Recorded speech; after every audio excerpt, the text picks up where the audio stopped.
Hello my dear friends, mission impossible academy coaching classes में आपका स्वागत है। मेरा नाम है वीके सिंह। जैसा कि आप पिछली क्लास में आपने देखा कि हम स्क्वायर कर रहे थे। पिछली क्लास में आपको मैंने सिखाने का प्रयास किया कि अगर कोई स्क्वायर 100 से ऊपर हो तो उसका स्क्वायर कैसे निकालते हैं। ठीक है, आज हम लोग ये सीखेंगे अगर कोई नंबर 50 से ऊपर हो तो उसका स्क्वायर कैसे निकालते हैं। सबसे पहले देखते हैं 50 का स्क्वायर। इसमें करना क्या है दोस्त, अगर कोई नंबर 50 से ऊपर हो तो उसके लिए करना क्या पड़ता है।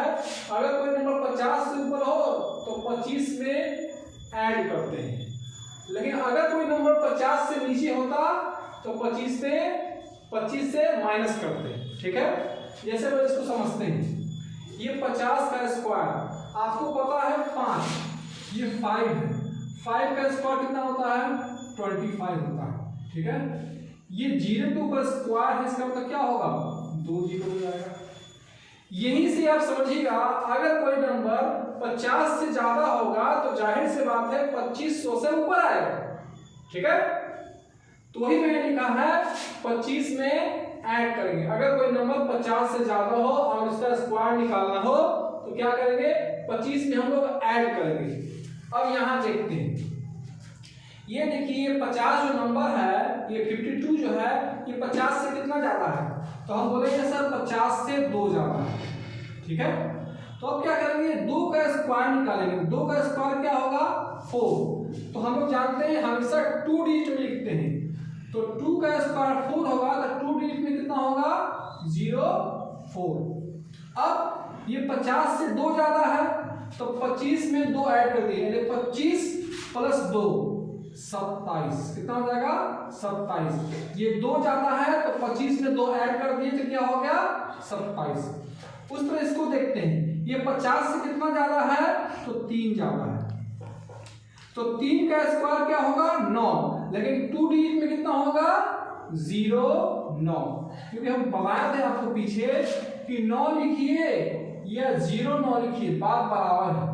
ये 1 डिजिट में हो गया, ये 2 डिजिट में हो गया, ये दोनों का मतलब सेम ही होता है। तो मैंने क्या किया 50 से अगर 3 ज्यादा है तो 3 का स्क्वायर क्या होगा 9, लेकिन 2 डिजिट में लिखना है तो 0 9। अब क्या करेंगे 50 से 3 ज्यादा है तो 25 में 3 ऐड कर देंगे, तो 25 प्लस 3 कितना हो जाएगा 28। ठीक है, यहां देखते हैं, ये 50 से कितना ज्यादा है तो 9 ज्यादा है। कितना ज्यादा है तो 9 ज्यादा है, तो 9 का स्क्वायर क्या होगा 81। 81 तो 2 डिजिट में ऑलरेडी है ही, तो यहां पर 0 लगाने का कोई मतलब नहीं बनता है। 9 का स्क्वायर 50 से कितना ज्यादा है तो 9 ज्यादा है, तो 9 का स्क्वायर क्या होगा 81। 81 तो 2 डिजिट में है ना 1 और 2। ठीक है, तो यहाँ पर 0 लगाने का कोई मतलब नहीं बनता है। अब हम क्या बोले 50 से अगर 9 ज्यादा है तो 25 में 9 ऐड कीजिए, तो 25 प्लस 9 कितना होगा 34। कितना हो जाएगा 34। उस तरह इसको देखते हैं, ये 50 से कितना ज्यादा है तो 50 से 12 ज्यादा। कितना ज्यादा है 12 ज्यादा है। अब ये देखिए 12 का स्क्वायर क्या होगा तो 12 का स्क्वायर होता है 144। मैंने आपको पिछली वीडियो में आपको बताया है स्क्वायर, आप वहां से याद कर लीजिएगा या फिर गूगल से आप देख लीजिएगा, स्क्वायर याद कर लीजिएगा। तो 12 का स्क्वायर कितना होगा 44, लेकिन हमको तो 2 डिजिट में लिखना है, तो 2 डिजिट में कितना होगा 44, यहां 44 लिख लीजिए। अब क्या बताएं, ये 50 से 12 ज्यादा है तो 25 में 12 ऐड किया तो क्या होगा 37। ठीक है, 37 और एक कैरी आया, ये भी तो कैरी है, क्या होगा 38। आप सोच रहे होंगे सर को पहले से याद करके आए हैं। मेरे दोस्त मुझे पहले से कुछ भी याद नहीं है। ठीक है, मैं जो कर रहा हूँ बस तुरंत एट इंस्टेंट टाइम पे ही कर रहा हूँ, पहले से कोई रटा हुआ चीज नहीं है मेरे लिए। ठीक है, तो जिस तरह से मैं करने का प्रयास कर रहा हूँ उस तरह से आप भी कोशिश कर सकते हैं। अब इसको देखिए, ये कितना है 67 का स्क्वायर। ठीक है, ये 100 से कितना ज्यादा है तो 17 ज्यादा है। ठीक है, 17 का स्क्वायर क्या होता है तो 17 का स्क्वायर होता है 289। ठीक है, लेकिन हमको 2 डिजिट में लिखना है तो 2 डिजिट में कितना होगा 89। अब ये कैरी कितना हो गया 2।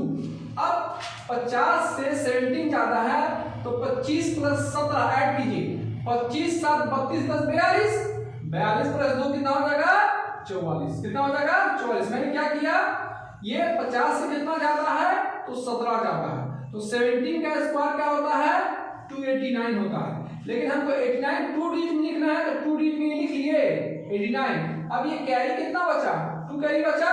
अब क्या किए, ये 50 से 17 जाता है तो 25 में 17 ऐड कीजिए, तो 25 प्लस 7 32 और फिर 10 42, ये कैरी 2 बचा था 44 हो गया। उस तरह 69 का स्क्वायर, ठीक है। आप इसका आंसर कमेंट में दीजिएगा। इसी तरह के वीडियो मैं लाता रहूंगा बेसिक के लिए, फिर धीरे धीरे हम लोग इसको आगे बढ़ाते चल जाएंगे, ठीक है। आप कमेंट में बताइए आपको कैसा वीडियो पसंद है, मैं कोशिश करूंगा उसका आंसर देने का, ठीक है। तब तक के लिए जय श्री राम।